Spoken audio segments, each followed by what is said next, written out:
Hello and welcome. Welcome to our August MES live webcast on our third Thursday of the month. Today, joining me is Tracy-Ann Palmer. Tracy, welcome. Nice to be here, Adam. Thanks for having me. She's with the Corporate Athlete Academy. And then also we have Christine Shook. She's the Director of Architecture for Consumers Energy. Christine, thank you for joining us today as well. Thanks for having me, Adam. So, excuse me, I'm very excited about this month's webcast around mentoring. MES is about to embark on a partnership with Tracy-Ann Palmer and the Corporate Athlete Academy. We've been hearing from you, our IT leaders, loud and clear that mentoring is something that's important. You want us to get involved. You want us to help you out there. So we are going to be launching a formalized mentoring program along with corporate leadership training as well. So more to come on that in the coming days and weeks. Tracy-Ann's also going to be joining us at our live MES event. You can see here in September 15 through 17. We will be down in the JW in Tampa, Florida. Tracy-Ann is going to be joining us there, doing a breakout session, able to answer questions, and we can have some more discussions around the MES and Corporate Athletes Academy partnership and how you can get involved.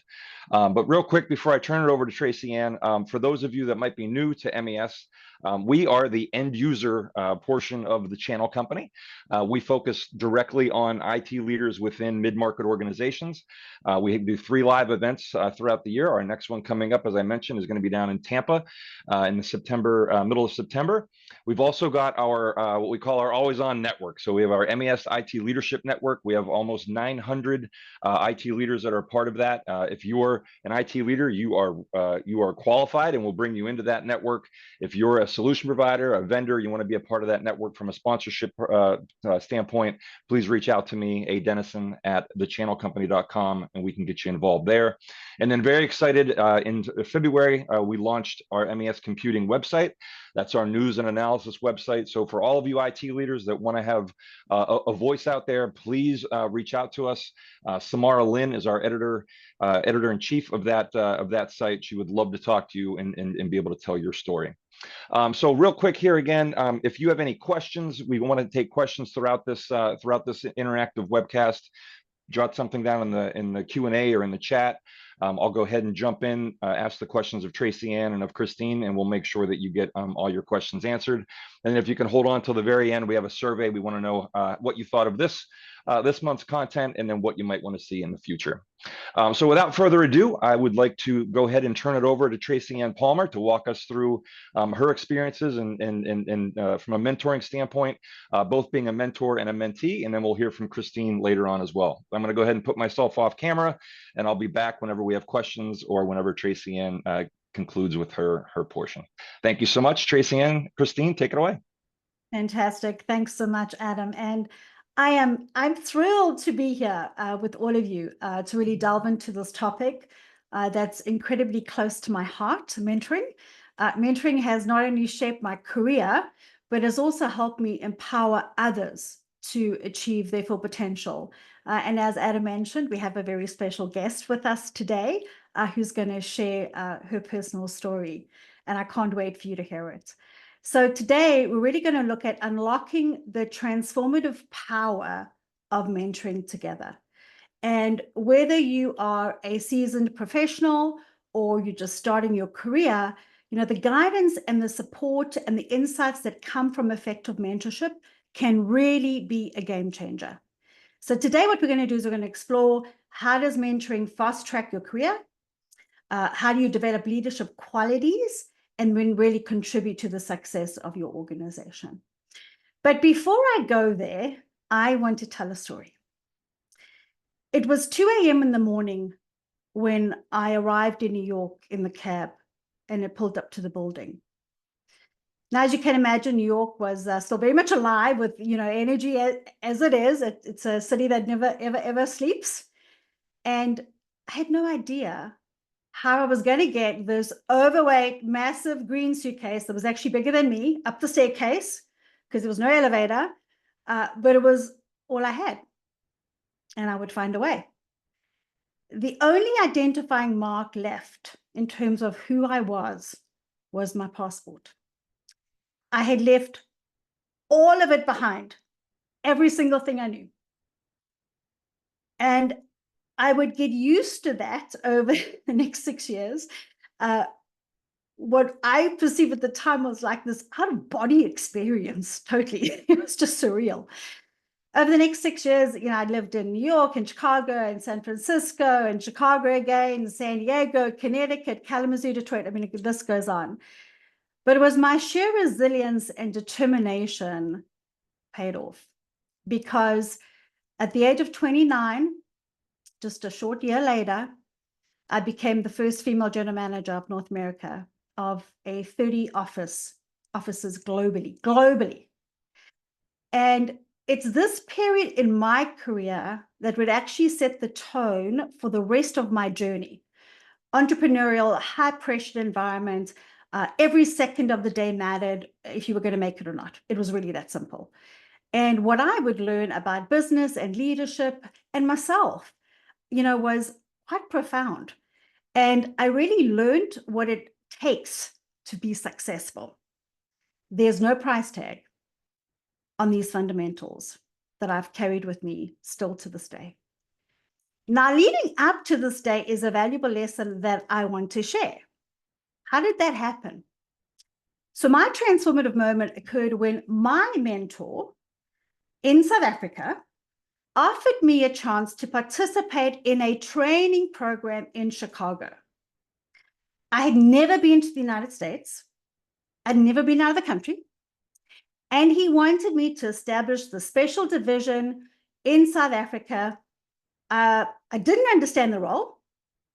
I said, okay, courageously, I'm like, yes, I'm going to do this. I'm going to take the challenge. Here's the next thing that happened. Despite saying yes, every single person in the office said, don't do it. Whatever you do, don't do it. You're going to get fired. This is going to be the demise of your career. No joke. I trusted my leader, my mentor, because I knew that he saw potential in me. In fact, he believed in me more than I believed in myself. And I was so grateful for this amazing opportunity. And what happened next was he called me over those 6 weeks. He challenged me. He pushed me hard. I had to beat everybody. I had to be the best. And what resulted? 6 weeks later, the CEO of the company asking me to come work for the organization in the United States. Now, this decision would alter the entire trajectory of my career and my entire life, all because of one mentor. One mentor. And that is why I'm here today with all of you, and why I have made it my mission and legacy to spend my life impacting yours. And anyone who is willing to go on this brave trail with me and people like Christine Shook. So with that, let's dive in. The first thing that I want to talk about is, are we the only people who get mentored? No. Here are some really incredible, famous relationships that are just so awe-inspiring. 2 legends, right? Steve Jobs mentoring Mark Zuckerberg. They used to take these walks around Palo Alto, discussing how Zuckerberg might manage and develop Facebook. And when Steve passed, Mark said this: thank you for being my mentor and my friend.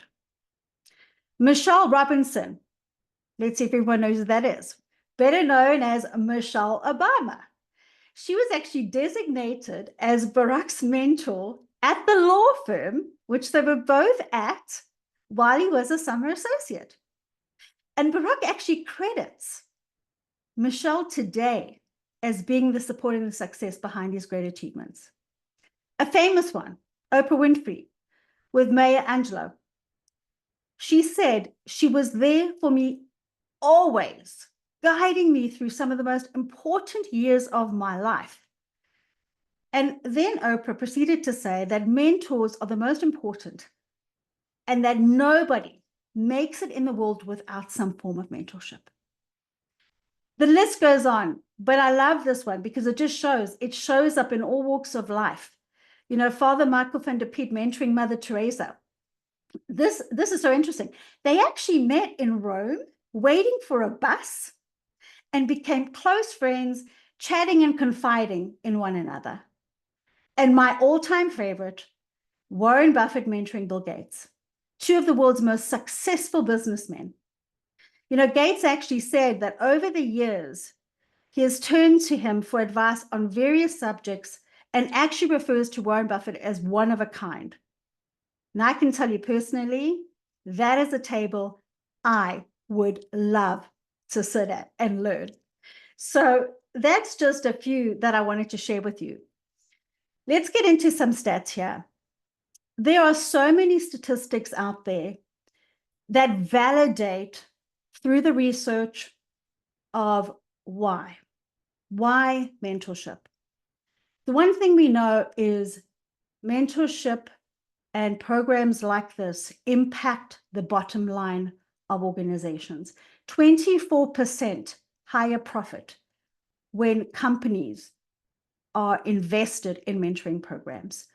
All of the top Fair 360 companies, they are all have employee resource groups and mentoring programs. And if you look at the social side of this, all of these individuals want to be skilled. 69% of them want to be skilled by their mentors and their leaders. The stats don't stop there though, right? And again, these are just 5 that I'm sharing with you. But 89% of those who've been mentored become mentors. Hi, I can tell you in our program, we get 90% return every year of our mentors. They get reward from this. They want to be there. They learn too. And of those with a mentor, 97% say they are valuable, but only 37% have mentors. So we're going to change that. That is our goal. We're going to change that. 87% of mentors feel empowered. Now, I'm going to just touch on this. This confidence factor is a big deal. In our programs over the last 16 years, confidence is one of the areas that has come up every single year with all of our students. It is a big deal, and we'll talk about why. So let's get into it. Let's first start off with the first point, which is the value of experience. Mentorship provides everyone access to this wealth of experience and knowledge that your mentors have accumulated over the years. You know, they can guide you through the intricacies of the industry, help you avoid common pitfalls, make informed decisions. Mentors provide you industry-specific insights, again, depending on where they're coming from. But the key is they are there providing you with a prepared state of mind of what you can expect in your roles. Personalized guidance. A mentor can tailor their advice to you, help you navigate those challenges, seize those opportunities, align with your career goals. We've seen this over and over again, how you might have a particular challenge at work and how we've been able to navigate that with our students, helping them to not only look at, you know, perhaps what are some of their blind spots, but also how do we develop those skills that they actually need to advance their career. The network piece. This is understated. And Christine's going to share that with us today on how understated it really is. So through your mentor, this access to this network, opening up doors to opportunities, maybe a job referral, could be a speaking engagement, could be a collaborative project. It could be, you know, getting on a board. But all of these things expand your professional network significantly. But beyond that, enhance your visibility and your reputation within the industry, which is really, really important. Let's talk about mentoring and leadership development. Mentoring is instrumental in nurturing leadership qualities. And I'm going to cover some that are really critical this year and going into the next. All right. Resiliency, strategic thinking, emotional intelligence. Only 36% of the world is emotionally intelligent, and yet it is one of the primary factors of career success. So we've got some work to do. But really, by observing and learning from your mentor's experiences, you get to cultivate these traits, and they can also help you proactively, go through these experiences with them so that you get more confident in what you're doing. This continual learning culture. I told you, my mentor challenged me. The role of these mentors many times is to challenge you, get you out of your comfort zone, to really have some candid conversations with you.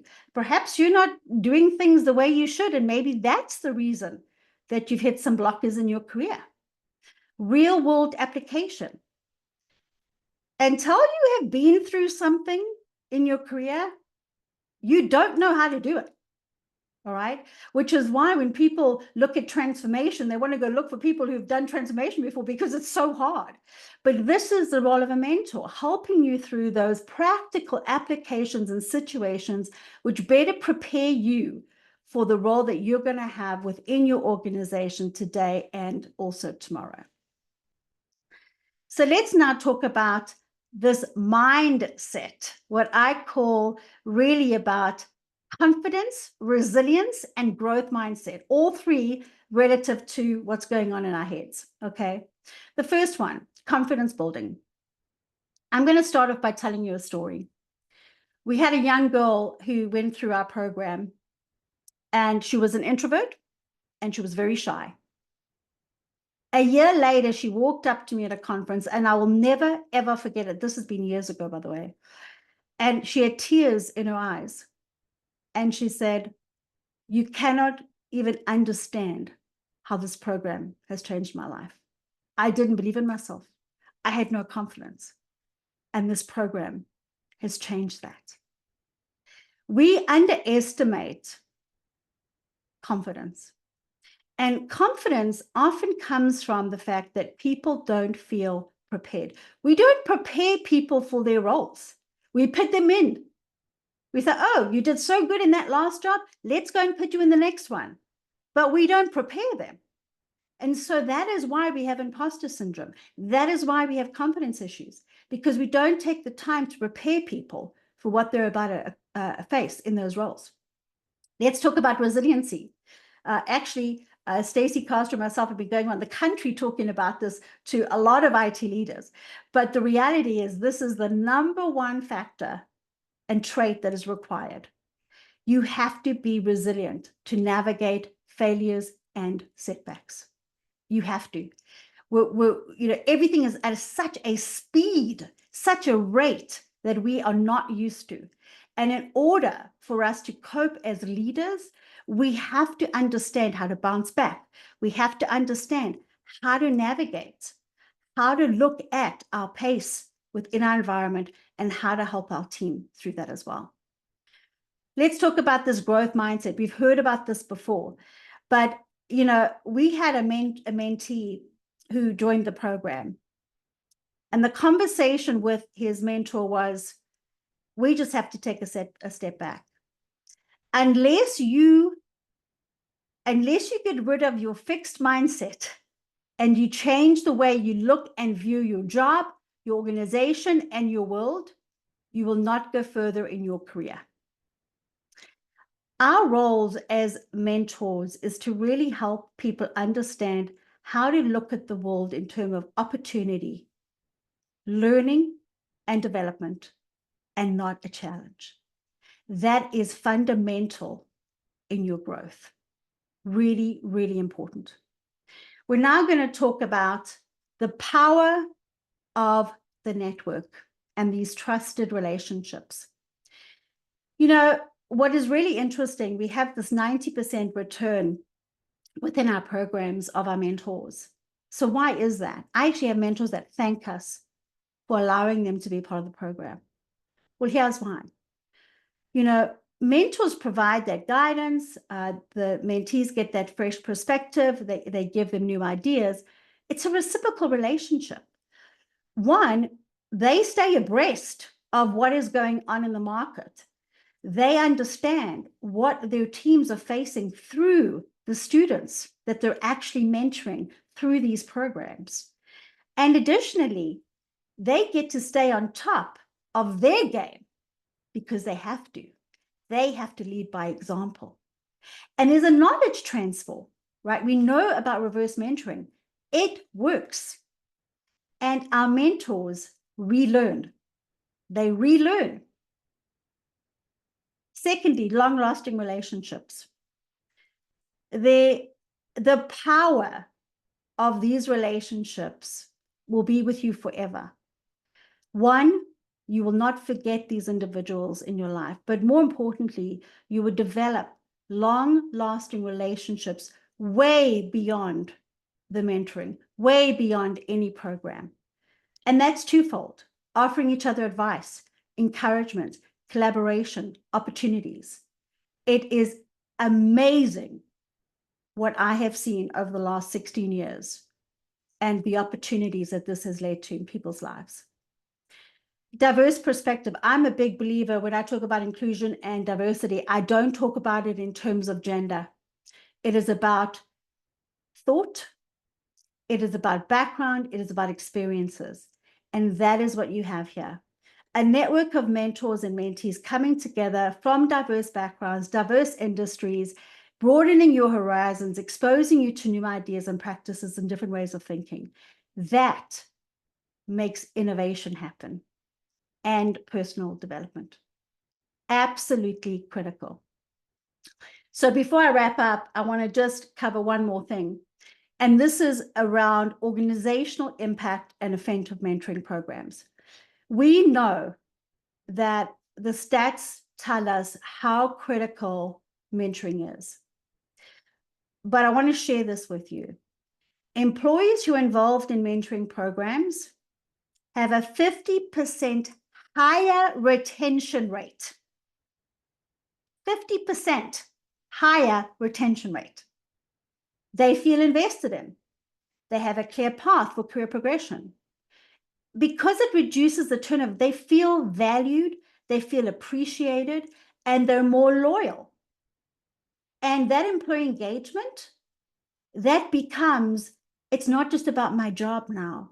It's about, I want to go above and beyond to support the company, to support my leader, to support everything that we're trying to accomplish in the organization. And what does that lead to? Ultimately, that's going to lead to organizational success.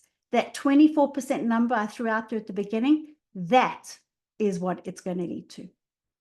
And that is really critical to sustain healthy organizations. There was a stat I read the other day which said that, you know, something like organizations used to be around for 60 years. It's now 18 years. Pretty profound. This is how you make sure that organizations are around for a long time. It's that sustainable growth.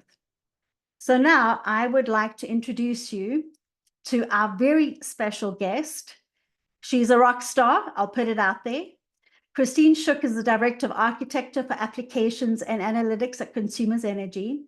She actually leads a team responsible for technology strategy and solutions for gas, electric, customer, and corporate business areas.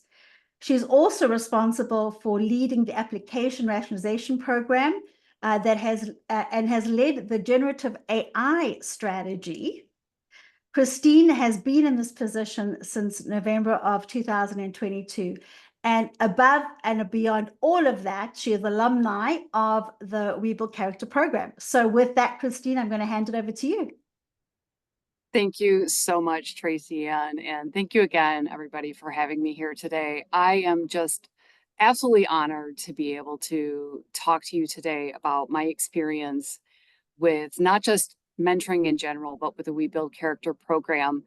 And I want to share my story because I really think that it's a testament to the power of mentoring. So as Tracy-Ann said, I currently lead a team of enterprise architects, but I started my career as a teacher, a high school Spanish teacher.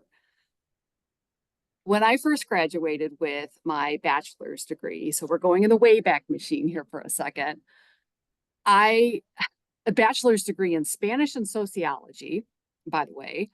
I had no real idea of what I wanted to do with my career. I was absolutely, positively clueless. I like to say through a series of serendipitous moments, I ended up teaching high school Spanish.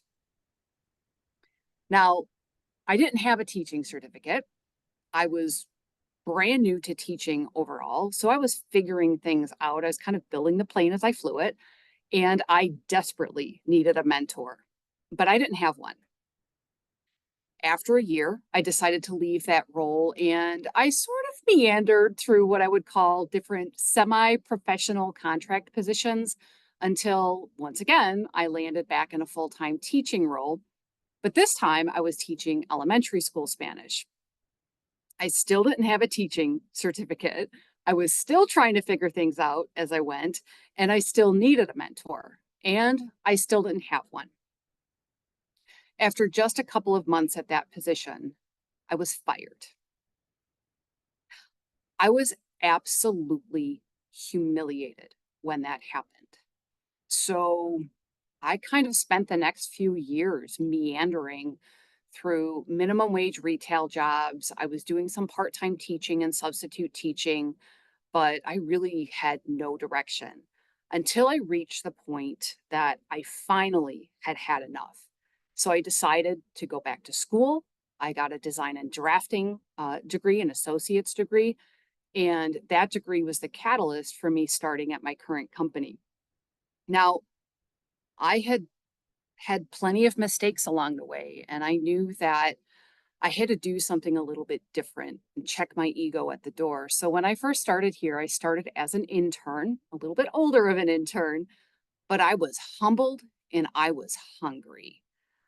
I was starting a job at a utility. I didn't even know what a gas meter looked like. I had no idea how the gas system worked or the electric system worked. Clueless again. So this time I told myself every single day before I walked in the door, as I was getting out of my car, walking to the building, I would just tell myself, I know nothing, shut up, listen, and learn every day. Fortunately, about 6 months later, I was hired in, yay. And I promoted through the engineering job family fairly quickly, in large part due to working with a number of people to help me along the way.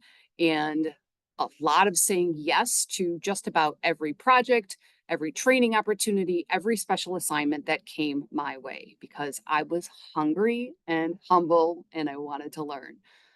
After a few years, I landed a job as a team leader, so my first leadership job, and then I promoted to a manager a couple of years after that. So fast forward a little bit to October of 2016. It was one of those days, I'm sitting at my desk working and knock, knock, my director comes in and says, hey, Christine, I need to talk to you. And of course, panic moment, heart drops. You're going, oh my gosh, what's happening? So my heart's beating out of my chest as we're walking down the hall to the conference room. We sit down in the conference room and he kind of smiles and he says, how would you like to go work in IT? Now remember, I have a design and a drafting degree. I have a Spanish and sociology degree. I do not have a degree in technology. And I reminded him of that. And he said, that's okay. We know you don't have a degree in technology, but we want to offer you a developmental opportunity to pivot to a role in IT. So of course, I said yes. Once again, I'm working in an area of the business that I knew nothing. Honest to God, I thought, cloud, what are they talking about? That's that thing up in the sky that brings rain. Python is a snake, so I don't know what you're talking about. And don't even get me started on what I thought Internet of Things was. Just completely lost.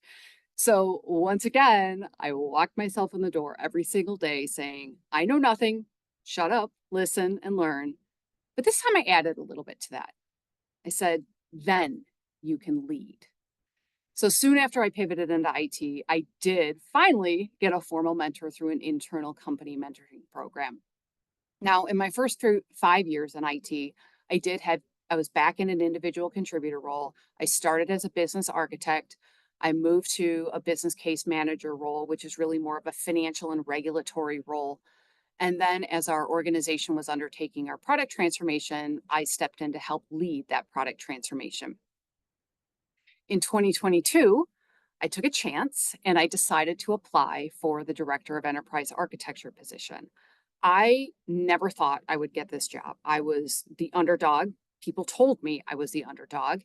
And I was honestly more scared of getting a job offer after the interview than getting a rejection, because it made me think, oh my God, what if I actually get this job? Then what? So, of course, I got the call and I got the job and I was hired into the role. So I was excited, I was nervous, and I was a little bit terrified all at once. But I also knew going into this role that I had support from the mentors and the leaders that I had had along the way. One thing kind of cool happened after I started this role. I felt like things for me suddenly came into focus, that all of a sudden, it's like all at once, I knew, oh my gosh, I really now know what I want to do with my career. It took long enough, but I finally knew, I had a sense of direction of where I wanted to go. But I also knew that I was going to need a new mentor to grow up to that next level that I wanted to achieve.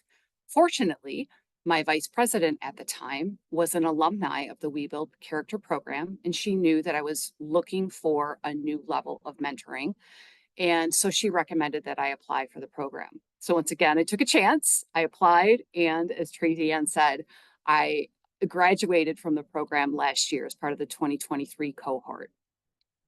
The mentor that I have today is still the mentor that I was matched through the program.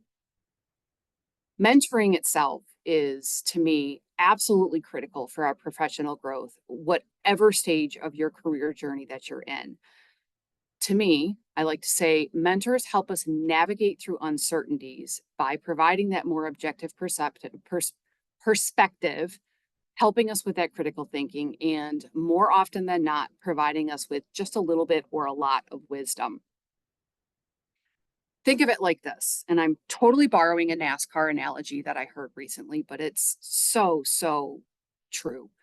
Think of NASCAR, IndyCar, any kind of race car driving, and you don't even have to be totally familiar with the sport to understand. Those race car drivers, top head to toe in safety equipment, fire suit, a heavy helmet. They pull that helmet over their heads. They pull the visor down, and they have very little peripheral vision when they have that helmet on. Safety equipment.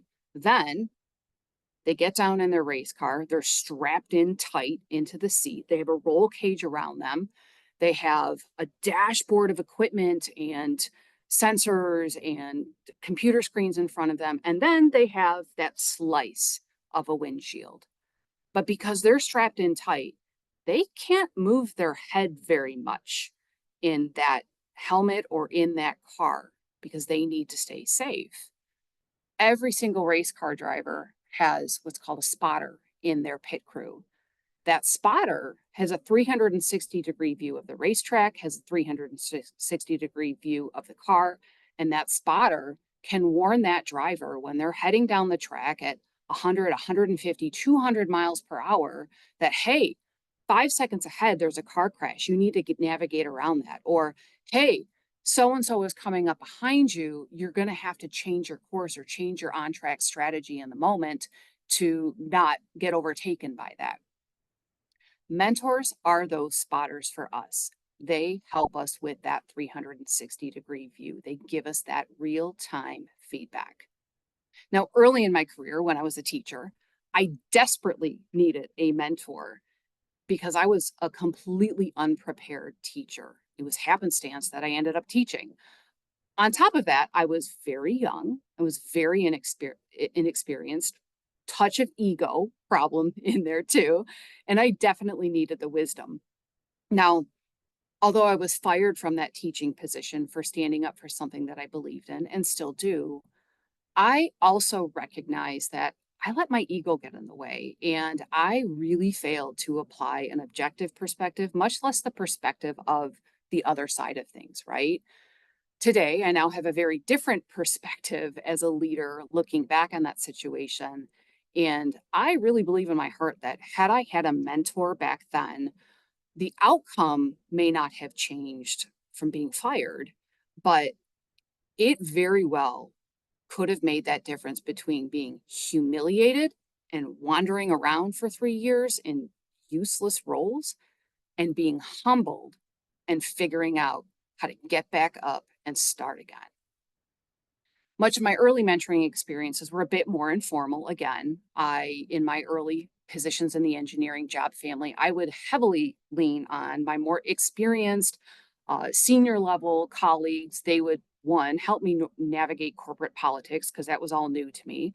They would help me make connections where I needed it. A lot of them were more than happy to share their knowledge, share their work because it was challenging for me and I would learn, help me understand where I was making mistakes and really grow in that space.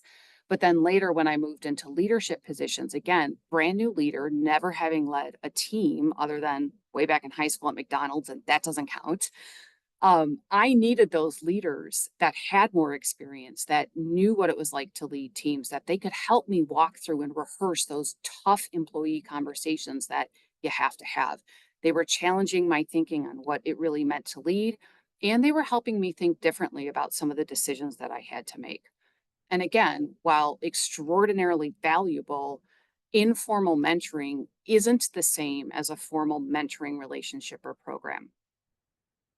So again, as I moved into IT, I finally did say, okay, I do need a formal mentor. That's really important for me. Now, that first mentor was not in IT. However, she was the mentor that I needed at that time in my career because I really needed to build an internal network within the company. And I had to figure out how to really navigate corporate politics at a new level. Plus, I needed some of the knowledge and skills that she had in the roles that I had. So her experience and that mentorship was important with those roles. As a business architect, I had to figure out, how am I going to influence these people that I hardly know? As a business case manager, I had to figure out, how am I going to say no to some of these IT projects that we absolutely are not going to fund or can't fund? And some of those people I was saying no to were very senior level leaders. And then, of course, leading transformational change in the product transformation, as all of you are sure, I'm sure aware of, is just fraught with politics and missteps and all those things. So she was really, really instrumental in helping me kind of work through all of that. But then when I moved into the role that I'm in today, and again, I knew that it was a little bit different, brand new level of leadership once again. I recognized that I needed a leader now who was in the field of technology, but more importantly, I knew that it was time for me to have a mentor outside of my company. I want to add that as a mentor and as a mentee, it's really important to recognize when you might need to end the current mentorship and move on. Now, that's not always a bad thing. Sometimes it's not a good situation, but I think more often than not, it's a testament to success. It's a testament to your personal growth as a mentee. It's a testament to your mentor and impact that they've made on your life. They've helped you grow through that stage in your career. But it's also important to acknowledge that mentoring can come in all shapes and sizes. It can be informal mentoring through colleagues or peers, but sometimes you need an internal mentor at your company, and sometimes you're going to need a more formal structured program like We Build Character. So for me, my personal experience and my personal time investment into We Build Character, that really was I guess, a catalyst for growth in a few different areas. One, Tracy-Ann mentioned this, building confidence. I can't even measure the confidence. Like if there's a confidence meter, I think I just fell off the charts. Two, building my network was huge.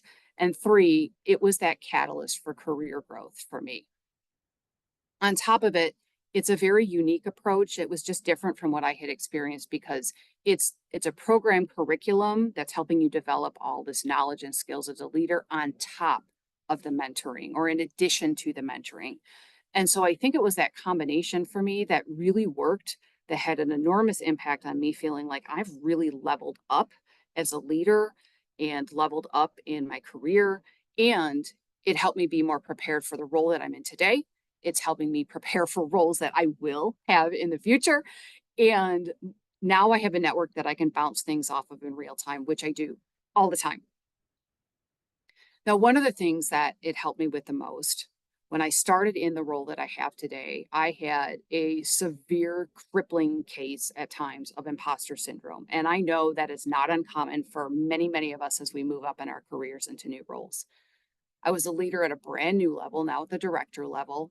And I recognize that, okay, once again, this is going to require a different level of leadership. And I'm kind of navigating an uncertain space here. But if that wasn't enough, I also recognize that, hey, I've got some tunnel vision. I've been at this company at that point for 18 years. And I don't care what anybody says, when you are at a company that long, you definitely have tunnel vision. You need some external objective perspective. My external network was pretty non-existent, maybe just a handful of people.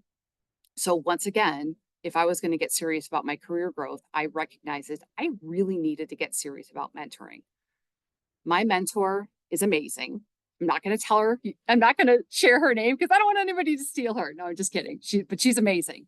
She has absolutely played an instrumental role in my personal growth, in my professional growth. But to do that, we had to invest the time into building a trusted relationship. And because of that, I was able to open up to her. We can have what is called those hot conversations, honest, open, and transparent.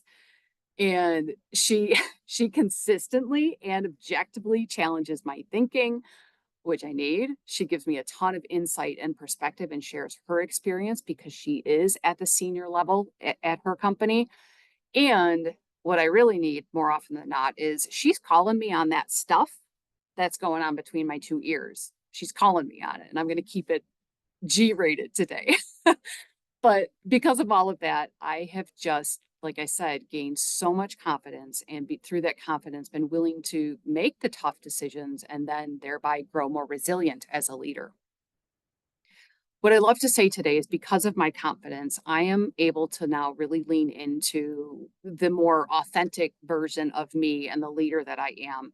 Instead of trying to emulate and copy other leaders, I'm just becoming a better version of me. I know that sounds cheesy, but there's a lot of truth to that. Both my mentor and the We Build Character program expanded my network. That was huge. Like if I had to put a number on that, I think I'd have to say that my network has probably grown fivefold, maybe even tenfold in the last 18 months. It was truly that ripple effect of mentoring that Tracy-Ann alluded to. Because think about it, through not just my mentor, but through those fellow mentees that I was meeting in the program, I would meet other people. And then those other people would connect me with other people and then connect me to other people. So it just, that cycle perpetuated. Also, though, within that network, and this is really important from a network perspective, I've been able to build a foundation of really trusted mentors and fellow mentees. We still stay close, and I can turn to them for additional learning, for leadership insights, now for architecture insights, and I've had the honor to reciprocate with many of them today. I will say growing my confidence, my resilience, and my network has also had a ripple effect. And that ripple effect, to me, I believe, is a significant catalyst in reshaping what my career is going to look like. The size of that ripple effect is going to vary for everybody. And I believe the size of that ripple effect really depends on how much you are willing to invest in a program of mentoring, whether it's We Build Character or anything else. Now, I said earlier when I took this role, things really seemed to come into focus for me. That's why I pursued mentoring, because I had no idea what my next steps would be. I had no idea what to do any differently than what I was doing before. So through the program, through my mentor, that ripple effect has turned into what I like to say, a pretty cool wave of change for me. So a few examples. One, my mentor introduced me to another senior leader at a technology leadership event that I had attended as a guest of my mentor. As I got to know that other senior leader, she by chance said, "Hey, you should apply for the board of directors for the nonprofit Michigan Council of Women in Technology. I am now on the board of directors for MCWT, and that's something that I probably wouldn't have known about or even been willing to take a chance on that had it not been for the encouragement and the urging of most mentors. Because I took part in the We Build Character program, I was also invited to help lead the program this year, which totally fuels my passion for mentoring. I've also benefited from the program curriculum. There's a couple of assignments, and if you go through the program, you'll learn more about these. But there's one in particular called the Leadership Playbook. That playbook matured my leadership thinking. It challenged me to work on areas of growth from a leadership aspect that I might not have worked on otherwise because you're always heads down at work, and I was investing the time in that growth. But there was another assignment that we did a top-down financial analysis. So that helped me look at financials a completely new way, probably normal for all of you, but I'm used to a regulatory framework. And so that's helped me today in both my nonprofit work and then my work here at Consumers. But wait, there's more. I sound like Billy Mays, right? Through that ripple effect of mentoring connections and through my growing confidence, I was invited earlier this year at my company through a couple of our ERGs to speak on panels at some of their key events. One of those panels, I was invited to speak on how you overcome imposter syndrome, the irony of that. And another panel, I was invited to speak on the power of mentoring, which obviously I'm very passionate about. I was also invited to speak at an industry conference next month. And because of my confidence, I decided, you know what? I am finally going to pitch my idea for public speaking. And because of that, I was invited to speak at a conference, which I will be doing later this fall. Again, wouldn't have done any of those things. Through the cohort and the leaders that I met in MCWT, again, the ripple effect of networking, I was connected to all of these enterprise architecture leaders that I would not have known otherwise in completely different industries than mine, which they have now acted as a sounding board. I've learned from them. We've been able to collaborate on best practices, and they're helping me reshape my practice here. And then finally, just one more thing. Because I participated in the program and I got so much value out of it, I recommended several others apply for the program. Those that I recommended applied, they were all accepted into the program. And now that ripple effect is going to continue with them as they learn and grow. They are going to be able to make an impact at their respective organizations. These are just a few examples. I mean, there's even more than that, but we don't have enough time to go through all of it. And I'll end with this. 20 months ago, I never would have dreamed that all of this would be happening in my career and in my life right now. I seriously was holding on for dear life, terrified, imposter syndrome, just hoping that I wasn't going to fall flat on my face and fail at this brand new job that I had. Now, today, 20 months later, I'm looking for more challenges all the time. I've leveled up my leadership capabilities and I'm seeing an entirely new possibility for my career in the future. That is the power of mentoring. Back to you, Tracy-Ann. Awesome, fantastic.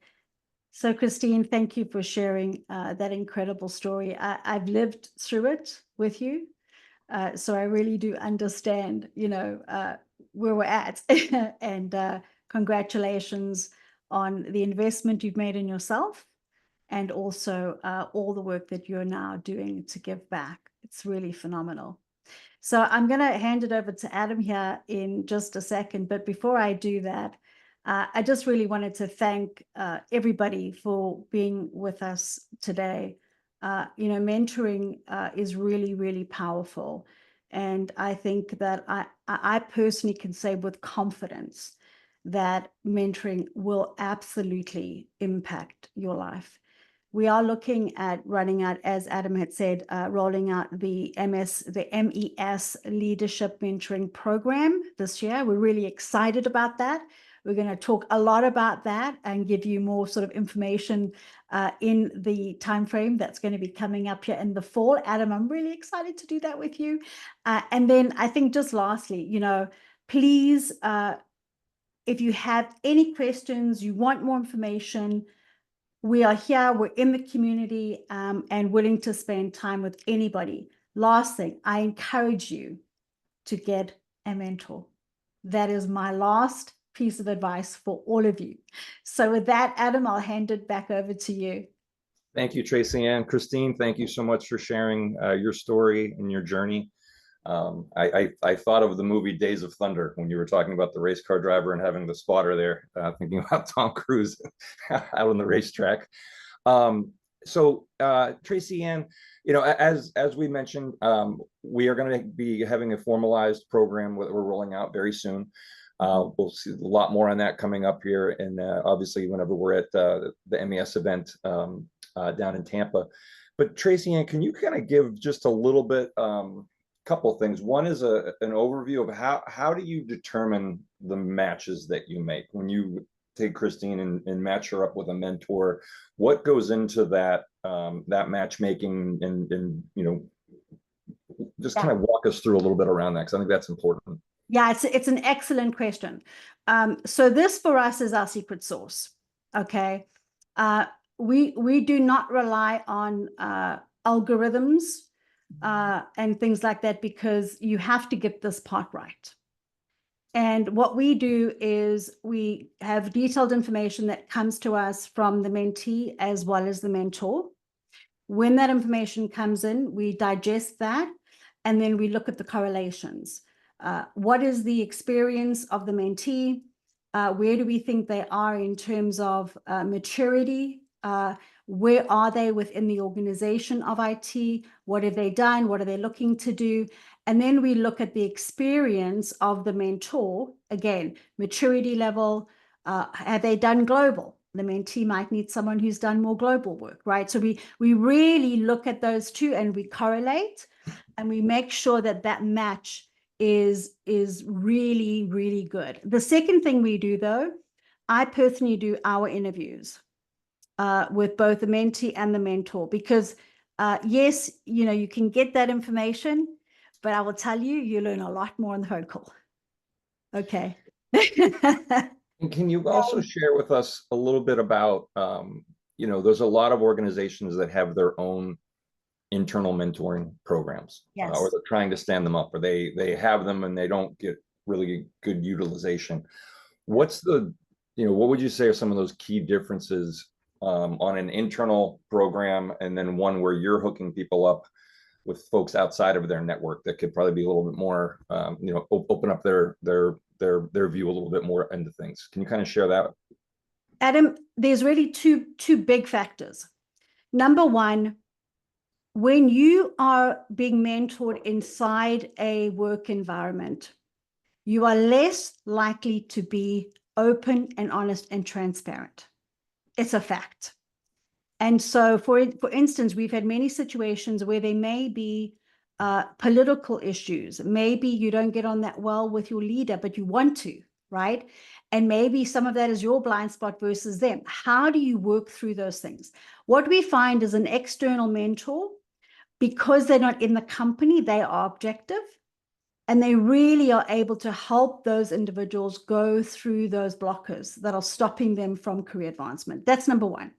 Number two, Christine mentioned something about being myopically focused. Unfortunately, all of us, when we're in a company, we are myopically focused. What external mentors do is they provide a diverse perspective, diverse, experience outside, and they bring the creativity in for those individuals. You don't get that with an internal mentor.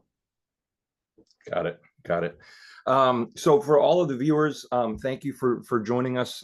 So if you're not a member of the MES IT Leadership Network, please go ahead and register. Again, that is free for qualified IT leaders.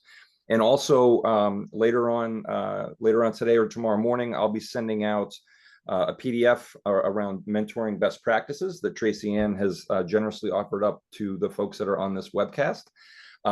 Christine is also part of the IT Leadership Network as well. So you can directly message Tracy-Ann or Christine if you have any specific questions around that. Please do so. Again, I think I've said it a couple of times, but we will be down in Tampa, Florida in September 15 through 17 for MES Fall event. If you are an IT leader and interested, please reach out to me, adennison@thechannelcompany.com. And certainly if you're a solution provider or a sponsor and want to get in front of this audience, reach out to me as well. And then again, please take a few minutes to see MES Computing. Let us know how things are going there. Next month, we will be Thursday, September 26th. I will have Doug Farron joining me. He's the managing director for the National Center for the Middle Market. He's got some research that he's going to share with us. He was a big hit last year when we did this webcast, so he'll be back to share what their new findings are. And again, that's not just the IT leaders. So he's doing a cross disciplines there. So he's got CEOs, he's got CFOs, COOs that took that study as well. So you get a kind of a good balance between IT professionals and then other business unit heads. Again, please take our survey. It'll be coming right up at the end of this event. And Tracy-Ann, Christine, again, thank you so much for taking some time today to join us. Really appreciate it and appreciate the insight in your story, Christine. You're welcome. Yeah, thank you, Thanks for the Adam. It was invite. great to be with all of you. All right. Thanks, everybody. Enjoy the rest of your day.